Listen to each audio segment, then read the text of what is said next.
LIC music purchase बोला बोला mix Madhubani. जी हाँ मेरे दोस्तों, हर साल की भांति इस साल भी आर्या सरस्वती पूजा कमेटी आप लोगों का हार्दिक अभिनंदन करता है और करते रहेंगे। तो उठाइए दोनों हाथ, बोलिए सरस्वती माता की। हे गई सरस्वती माई छे विद्या के दाता, छौरी गे यह बुक टेकली है माथा। हे गई सरस्वती माई छे विद्या के दाता, छौरी गे यह बुक टेकली है माथा।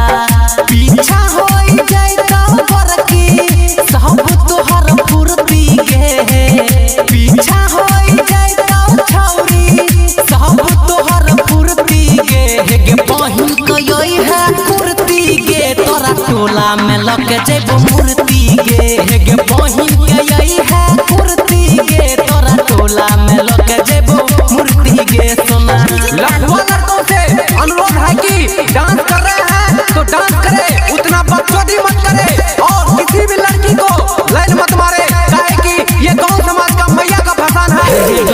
चलते खूबे फसान में छौरी गोली के खूबे राम गे, तोरा टोला में अइबो गे गोरकी बजा के डीजे के साथ गे, बजा के डीजे के साथ। हे गई चलते खूबे फसान में गोरकी गोली के खूबे राम गे, तोरा टोला में अइबो गे छौरिया बजा के डीजे के साथ गे।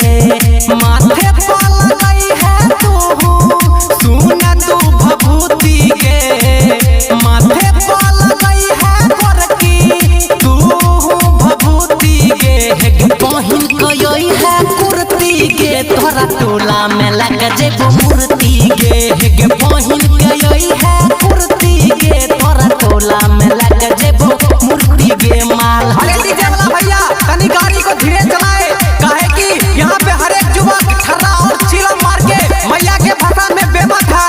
सबका सुरक्षा का भी जिम्मेदारी है, इसीलिए गाड़ी को धीरे चलाए।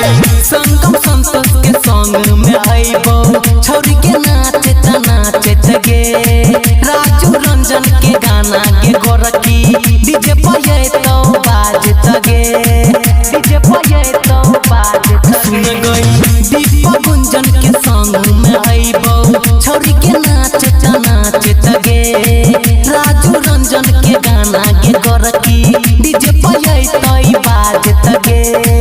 छौरा महाकंत नचतई खा के सुरती गे, छौरा रोहितवा नचतई खा के सुन सुरती गे। हे गे बहिन कयई है मिक्स गे, तोरा टोला में लग जेबो मूर्ति।